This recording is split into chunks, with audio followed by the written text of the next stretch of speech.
Welcome to today's happy hour. And today's sip, we're going to talk a little bit about how we delegate work to our team.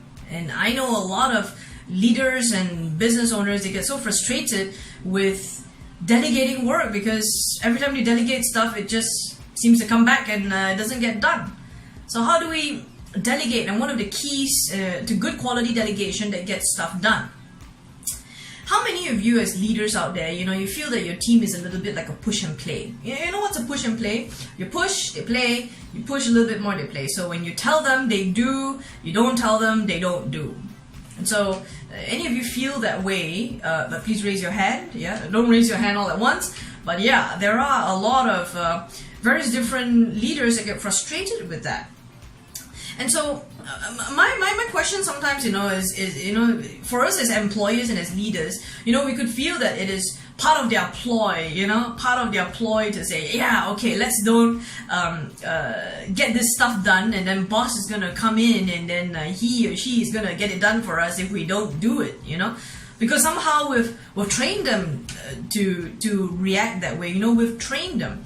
We've trained them to act that way in the sense that when stuff doesn't get done, we're too quick as leaders to go in and do the work for them.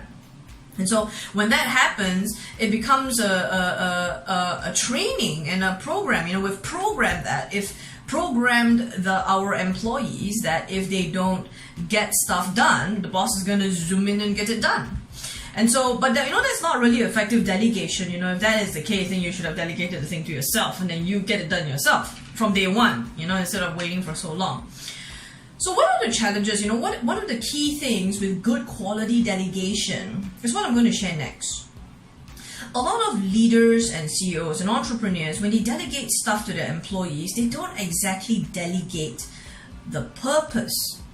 They delegate the task, they delegate what to do, but they don't delegate the why. There's no real clear delegation with why the task is important, why this needs to get done. What's the objective behind? So they're very good at delegating, okay, go out there and collect this amount of data for me. Okay, go out there and build this script for me. But there is no clear why, because when there's no clear why, there's no clear big picture.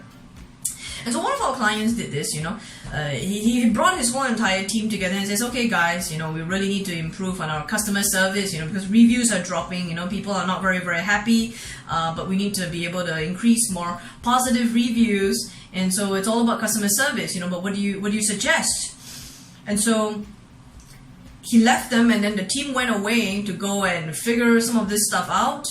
And then they came back and they said, okay, boss, we're going to build on a FAQ for all of our customer service team all across our centers so that everybody can be trained with the right answers on questions that customers would give us that we know some of us don't even know how to answer, and that's why the poor reviews are coming in place, but so that's one of the suggestions that we should do. And he empowered them to go away and do exactly that, and the team got underway to build their FAQs and started training everybody up.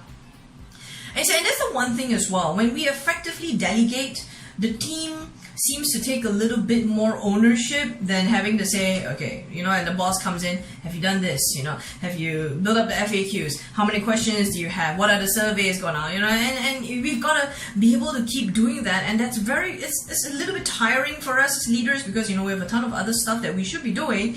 But if we continue to keep focusing like that, that becomes very challenging as well. But actually our managers can be very much taking care of those kinds of tasks for us, but as long as they understand why. And so sometimes when leaders and business owners feel like, why are my team such a push and play? If I don't tell them to do it, they don't do it. Sometimes my question back to yourselves are they empowered in the first place? Do they even know where the business is going, and what's the why, what's the big picture? If you don't share the goals and share with them the why of the task, why are we suddenly doing this, if they don't understand that part, then how can they take action on their own? So I really hope that this little sip, of course, is a small piece of advice, that when you delegate your team will be more empowered with understanding why, and that gives them a little bit more room to be able to figure out how, and then they take a lot more accountability and hopefully proactiveness as well, so that you can go away and do other stuff. And guys, this is important because remember, it's all about having a great business and a great life. Of course, if your team members know what to do and they get it done well, you get a great life, because being in business is about having more life. Take care, and I'll see you next week.